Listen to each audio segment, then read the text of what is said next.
Sauveterre, un village sans histoire, près d'Avignon. Pourtant, il y a 6 mois, un braqueur s'attaque avec violence au commerce de la ville. Il s'en prend à un bar PMU, puis à cette station-service, armé d'une bombe lacrymogène et d'un pistolet chargé. Sa dernière cible, cette supérette sur la place du village. 3 vols à main armée en l'espace de 2 semaines.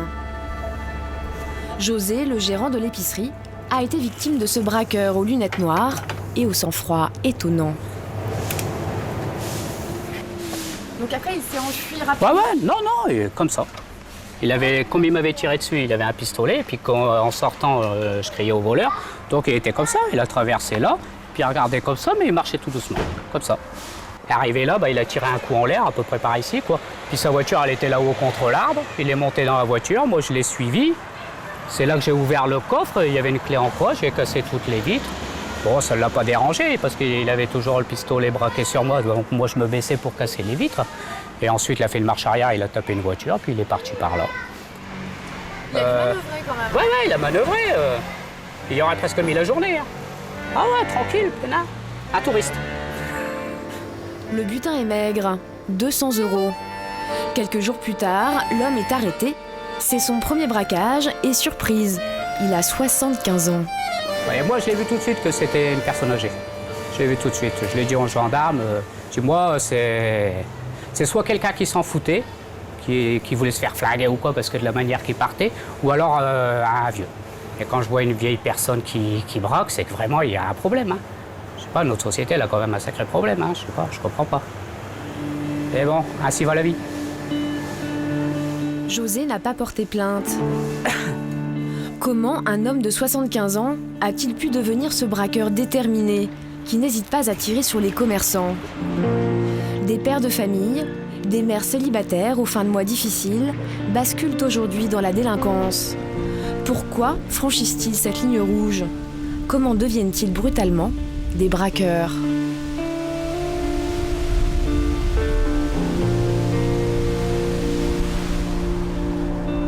Le braqueur de 75 ans s'appelle Claude. Depuis 4 mois, il est détenu à la maison d'arrêt de Nîmes en attendant son procès. Son avocat lui rend visite au parloir chaque semaine. Les conditions de détention sont difficiles. Il va fêter ses 75 ans. Et bien évidemment, la prison, c'est difficile à cet âge-là parce que les populations sont très diverses. Et bien évidemment, pour ce monsieur, 4 mois de détention, c'est long et c'est difficile à vivre. Pourquoi cet ancien charcutier à la retraite s'est-il mué en dangereux braqueur ? Après chaque parloir, Maître Griffoul rend visite à la compagne de son client. Malade, elle ne peut pas aller voir son mari en prison. 20 ans de vie commune bien réglée, et soudain, le dérapage. Eliane a 60 ans. Aujourd'hui, elle se retrouve seule. Le geste fou de son mari, ce sont les difficultés financières qui l'ont dicté. Une retraite qui ne suffit plus, voilà, les dettes qui s'accumulent, jusqu'à ce matin du braquage, où le découvert se creuse de 700 €. 700 €, c'était la première fois. Et c'est ça qui l'a rendu fou. Hein. Moi, il me reste 50 €. Je peux pas dire je vais l'aider, je peux pas, moi. Moi, j'en ai le 20, il me reste 50 €. Comment voulez-vous que je fasse ? J'ai rien dans le frigo, vous pouvez ouvrir, il n'y a rien. Oui, ça, là, je suis vraiment dans le pétrin, là. Eliane est devenue une autre victime du braquage, avec en plus la honte de n'avoir rien vu, rien su empêcher. Vous étiez au courant qu'il... Oh, pas du tout. Oh non, j'étais pas au courant. Comment il a fait, je sais pas. Je l'ai su par les journaux. Le plus dur, c'est quand je l'ai vu me noter. Là, ça a été dur. Hein.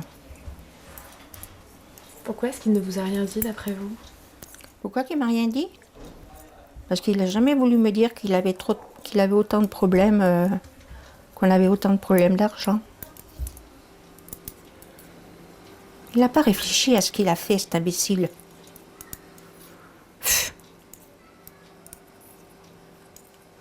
vois pas ce que j'endure, moi. Vous comptez les jours? Oh oui, je les compte les jours. Alors je me plonge dans mes tricots. Ça tue le temps, en attendant qu'il arrive.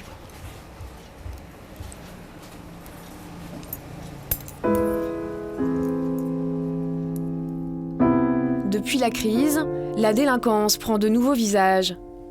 Des retraités, des gens comme tout le monde, tombent dans l'illégalité. Cette nouvelle délinquance est difficile à mesurer. Mais depuis 2 ans, les vols avec effraction explosent, principalement en zone rurale, comme ici, en Charente. Un cambriolage vient d'être commis dans une petite commune de 50 habitants. Les gendarmes interviennent sur une vingtaine de cambriolages par semaine. Ici, les maisons sont plus isolées et moins bien protégées. Il n'y a pas de voisins. La haie protège de la route. Et donc vous pouvez accéder tranquillement, quoi. Ça, c'est un peu le problème en campagne, quoi. Donc, comme j'ai su que tu venais, je n'ai pas passé à l'intérieur encore. Ouais. Les équipes me disent de ne pas avoir touché. Ouais, les 3 sont rentrés déjà, donc Voilà, on verra par la suite. Touché, tu vois que la pièce a été fouillée, D'accord. les boîtes à bijoux sont renversées, la télé a été cassée, est-ce qu'ils n'ont pas pu la sortir et par colère ils l'ont cassée. D'accord, très bien. Voilà. C'est un écran plat? C'est un écran plat. Ok. Pour identifier au mieux le profil des cambrioleurs, la maison se transforme en salle d'opération. Et malgré le désordre, peu d'objets ont été dérobés. Ok. Là, quand on fait un peu le tour de l'habitation, on se rend compte que tout ce qui est retourné, ce sont des tirelires, des petits coffrets à bijoux. On n'est pas dans nos vols classiques de multimédia, écran, télé, home vidéo, ordinateur. L'ordinateur est là-bas, la télé est là, l'ordinateur de la fille de madame est sur son lit, et pourtant ils sont très faciles à prendre. Donc là, je pense qu'on est typique vol de bijoux numéraire. Il y avait avant cette tirelire? Alors ma fille mettait ses pièces de 2 € et 1 €, et elle avait une cagnotte de 100 € à peu près, je crois. Voilà. C'est pas grand chose. Bah c'est pas grand chose. Mais elle, ça lui fait beaucoup. On va vérifier tout à l'heure s'il vous manque des choses au niveau alimentaire. Il faut vérifier ça. En plus des bijoux, on a parfois des vols qui se portent sur la nourriture. Jamais de la nourriture exclusivement, mais des bijoux et parfois des choses congelées. On en a eu encore il n'y a pas longtemps. Donc on se pose des questions, est-ce que ces gens ont faim? Est-ce qu'ils volent et que c'est un vol d'opportunité? Mais c'est vrai que de plus en plus, on a quelques vols de nourriture. Donc madame vérifiera tout à l'heure. Aujourd'hui, dans tous les cambriolages, les gendarmes ont pris l'habitude de vérifier la cuisine. Oh là non, là il n'y a rien à manger. C'est de la vaisselle, donc voilà, non. Voilà. Voilà, non. Et Il n'y a rien à manger. Donc, et le frigo, avec le frigo, il y a quelque chose à manger dedans. voilà, on va voir s'il y a du... Ah non, ils ont tout laissé. Cette fois-ci, le frigo semble avoir été épargné. Dans un cas sur 5, les auteurs des cambriolages sont retrouvés. Et les premiers à être arrêtés, ce sont les amateurs, sans expérience. Ces apprentis délinquants terminent souvent devant la justice. Avec son air un peu perdu, David n'est pas un habitué des tribunaux. Il y a encore 1 an, il était un père de famille sans histoire. Et puis le 18 mai 2011, il a commis un braquage. Aujourd'hui, il comparaît devant le tribunal correctionnel de Nîmes. Il risque 7 ans de prison. Nous sommes autorisés à filmer le début de l'audience. Les juges s'interrogent. Pourquoi cet homme sans passé judiciaire a-t-il pointé une arme sur une commerçante? Vous avez une profession? Je suis paysagiste mais sans emploi actuellement. D'accord. Depuis 1 an à peu près, vous ne travaillez plus. 1 an et quelques, ouais. Vous est reproché d'avoir à Sommières le 18 mai 2011 soustrait frauduleusement, ça veut dire volé, cette soustraction ayant été précédée, accompagnée ou suivie de violences n'ayant pas entraîné d'incapacité totale de travail. Alors, qu'est-ce que vous avez à nous dire sur ces faits du 18 mai 2011? Que je regrettais mon geste et que je tenais à présenter mes excuses auprès des victimes. Ça veut dire que vous reconnaissez que c'est bien vous, hein? On est d'accord. Oui, bien sûr. David habite dans un petit village, près de Nîmes. Quelques heures avant le procès, nous l'avons rencontré chez lui.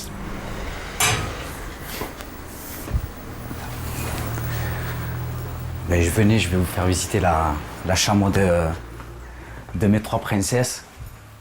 Bon, elles l'ont pas trop rangé ce matin, c'était un peu un départ un peu précipité pour l'école. À 34 ans, David a la garde de ses 3 filles. Il se laisse parfois déborder par le quotidien. Ouais, c'est dur quand on est seul, ouais. Surtout qu'il y en a 3. Hein. Donc les tâches, elles sont multipliées par 3. Et alors, ouais, c'est pas facile, on va dire, ouais. Les ennuis de David ont débuté quand il a perdu son emploi de jardinier, voici 1 an et demi. Ça, c'est un butin, voilà, de ma dernière activité avec mon salaire, 1876 €.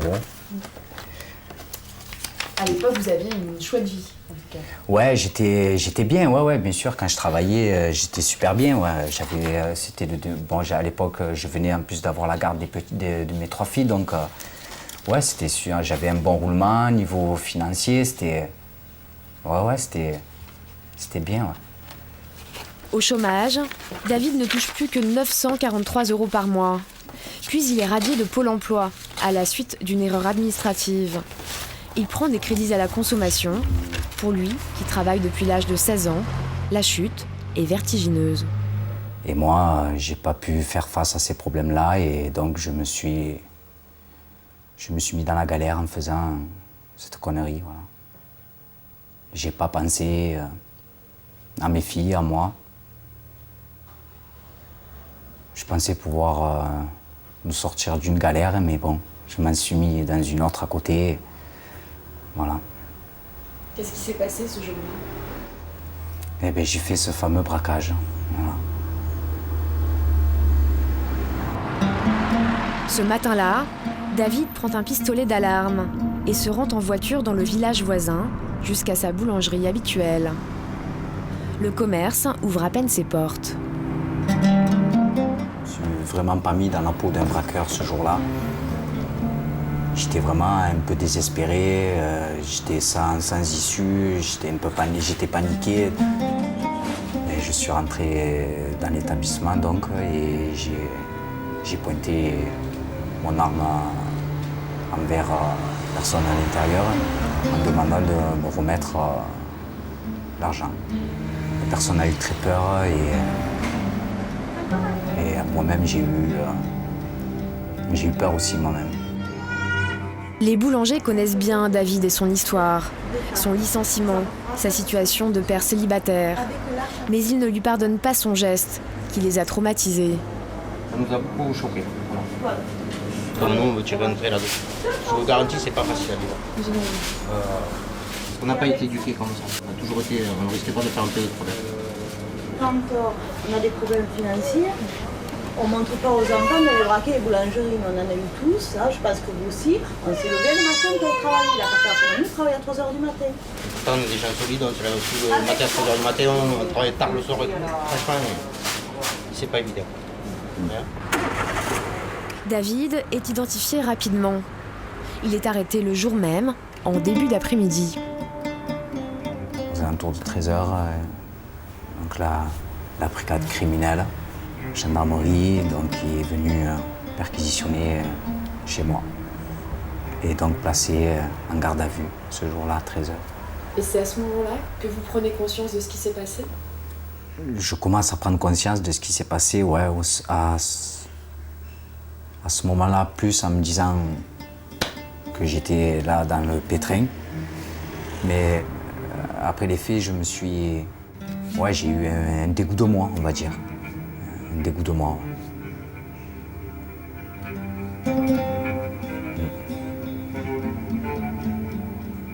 C'est justement dur de se mettre dans la peau d'un braqueur.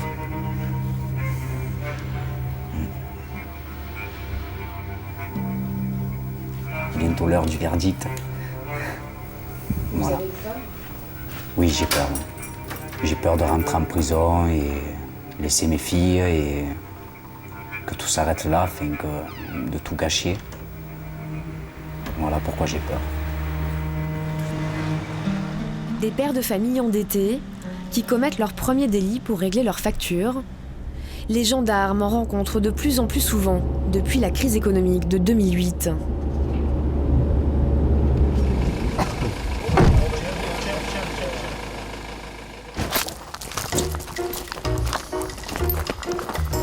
Ce soir, ils ont été appelés par les propriétaires de cette résidence pour un cambriolage.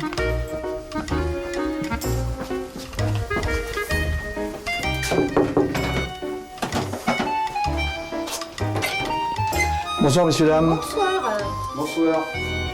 Donc vous nous avez appelé, on arrive, vous avez eu une mauvaise surprise. Oui, voilà. tout à fait. Vous restez là, Sigonie. Pour connaître le profil des visiteurs, les gendarmes recensent les objets qui manquent, mais aussi ceux qui restent. J'ai allumé là, j'ai constaté qu'il y avait un désordre monstre, donc j'ai très vite compris. D'accord. Là, j'ai pénétré, donc c'est là que j'ai constaté qu'ils avaient volé probablement quelque chose. Mais peu d'objets manquent à l'appel. Donc ça, visiblement, ce sont des bijoux de pacotille, ce qui fait que ça n'intéresse pas les cambrioleurs qui recherchent plutôt les bijoux en métaux précieux ou avec des pierres, des choses comme ça. Ça, c'est ce que j'avais ramené de la Palmyre, donc ils n'y ont pas touché. Mais ils ont réussi à trouver, vous voyez, dans cet étui-là, il y avait le bijou de ma grand-mère. C'était un bracelet maille, comme avaient les grands-mères autrefois, tout en or, mais que vous portez plus facilement. Hein. Donc ça, ils l'ont volé. Hein. Et la montre de Jean-François que je lui avais offert, c'était là-dedans. Mais il y a des choses qu'on retrouvera dans quelques jours, on va dire, Des bijoux en or, faciles à revendre et à écouler, surtout quand la valeur de l'or grimpe en flèche. Les gendarmes prennent les empreintes. Là, il n'y a pas de potentiel. Mais ils savent qu'il y a peu d'espoir pour qu'elles soient déjà fichées. Il n'y a pas grand-chose dans la salle à manger. Donc quand ils sont passés, ils ont dû bousculer, ils sont allés au bar. Là encore, le matériel IFI n'a pas été dérobé. Les meubles non plus. Finalement, dans cette maison cossue, le préjudice des victimes est surtout moral. C'est pas étonnant qu'il y ait pas plus de choses qui aient été dérobées? A priori, on a affaire à des gens qui recherchaient des choses très spécifiques, argent, bijoux, et on voit très bien qu'il y avait du potentiel dans cette maison à dérober, notamment en antiquité, en choses comme ça, et que ça ne les intéressait pas. Donc ça nous oriente vers plutôt des gens qui cherchent des valeurs immédiatement négociables ou de l'argent. Ces auteurs qui n'hésitent pas à prendre des risques pour un maigre butin sont de plus en plus souvent inconnus de la justice. Au groupement de gendarmerie d'Angoulême, le colonel Yann Tréhin fait le bilan des cambriolages de la semaine. Dans des habitations. Je vois que ça reprend un petit peu là, vol gasoil. Nous avons vol quelques gasoil. faits de vol de gasoil. De petits larcins, mais de plus en plus nombreux. Bijoux. Ce sont des professionnels? On a de tout. On a du professionnel, visiblement, ce sont des gens qui sont organisés en équipe. Et puis on a également des délinquants d'opportunité. On a également des gens qui sont de ce qu'on appelle des primo-délinquants, donc des gens qui, peut-être en raison de la crise, passent du côté obscur. Hein. Il y a des gens qui restent très dignes, donc je ne dirais pas que c'est la majorité des faits qu'on a, mais on a des gens qui n'étaient pas connus des services, qui n'ont pas de casier judiciaire et qui passent du mauvais côté. Et les primo-délinquants, c'est quelque chose que vous constatez depuis combien de temps? C'est quelque chose qui a toujours existé, mais on en a quand même beaucoup plus depuis 1 an ou 2. Hein. Très bien. Merci mon capitaine. Commettre un vol pour la première fois, une transgression difficile à imaginer. Et pourtant, les profils les plus étonnants finissent par passer cette frontière. À Marseille, il y a 2 ans, une mère de famille défraie la chronique. Rose. Les médias la surnomment la maman braqueuse. Dans quel état d'esprit vous abordez ce procès? Je sais pas, j'arrive pas à prononcer un mot. Là. 60% des Français ont peur de devenir SDF aujourd'hui. Ce sont ces gens qui gagnent à peine de quoi vivre, pas assez pour être aidés et Nous avons retrouvé Rose. À l'époque du braquage, elle gagnait 1 000 € par mois. Elle était criblée de dettes, menacée par les huissiers. Aujourd'hui, en congé maladie pour dépression, elle ne touche plus qu'un demi-salaire, 500 € par mois. Mais bon, je ne m'en sortais pas déjà avec un salaire plein, donc avec un demi-salaire, c'est impossible, c'est complètement impossible. Donc mon second fils qui vit avec moi m'aide comme il le peut, je veux dire, quand il trouve des petits boulots, il les prend, peu importe ce que c'est. Et puis moi, je suis obligée de faire des petits boulots à côté. Et c'est pas un luxe, c'est pas du luxe. Avant, les gens qui travaillaient au black, c'était pour avoir un plus, c'était pour l'annonce, c'est pour avoir l'essentiel. Aujourd'hui, Rose surnage grâce au travail au noir. Mais à l'époque du braquage, elle perd pied, ne trouve pas de solution à ses problèmes. Ce matin-là, la mère de famille a un coup de folie. Je pense que c'est l'instinct effectivement de survie qui pousse à agir d'une façon complètement irrationnelle, qui vous plonge dans une situation qui n'a rien à voir avec ce que vous avez l'habitude de vivre ou de provoquer ou de voilà. C'est l'histoire d'un braquage raté d'avance. À 5h du matin, l'heure où les caisses sont vides, Rose entre dans le bureau de tabac où elle a ses habitudes.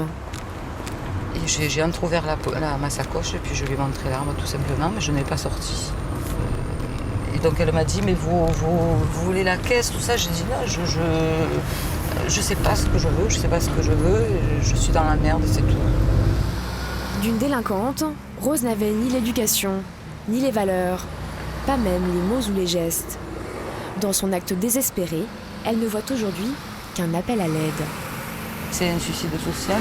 Sur le moment, on ne le réalise pas réellement, mais c'est après que ça prend tout son sens. C'est après, parce que sur le moment, on est sur l'instinct de survie, sur l'urgence à trouver une solution, sur l'urgence à essayer de s'en sortir, de se sortir d'une situation où il n'y a plus d'issue, où il n'y a plus... Voilà.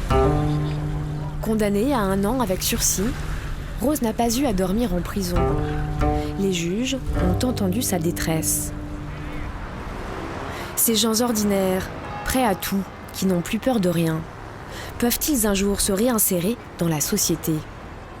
Comment juger leurs gestes? Nous retournons au palais de justice de Nîmes.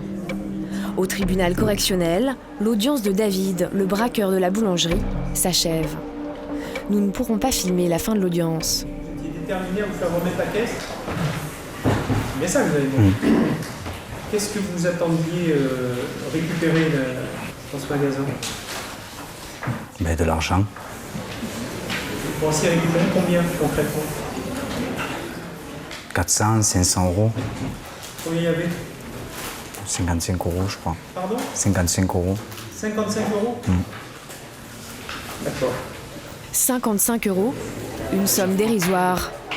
Mais peu importe le montant, c'est la gravité du geste que les juges examinent. Alors David, comment ça s'est passé? Qu'est-ce qu'ils ont dit? Le procureur il demande 3 ans de prison ferme quand même. Là, vous vous sentez comment? Angoissé encore plus que ce matin.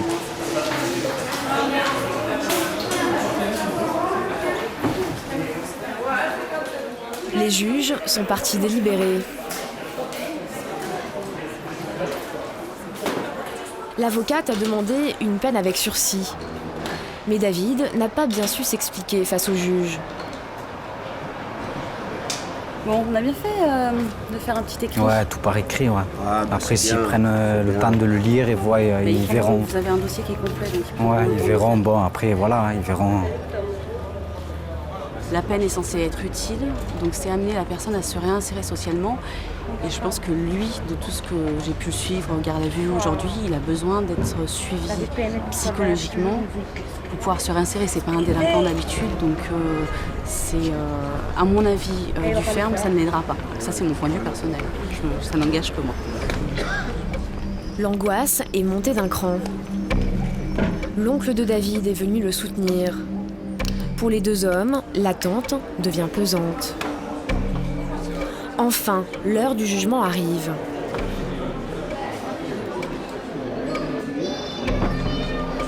La sanction tombe. David est condamné à 3 ans de prison, dont 2 ans ferme.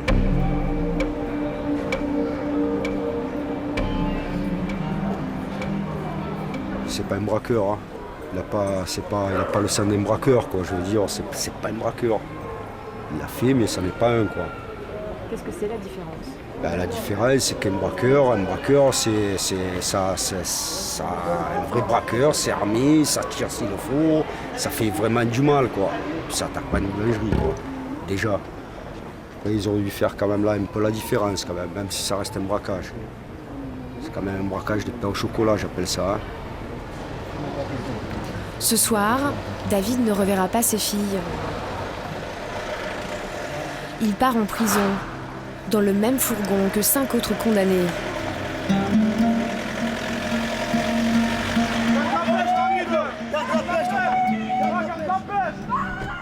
Depuis le jugement, il dort dans une cellule voisine de celle du grand-père braqueur, le mari d'Eliane.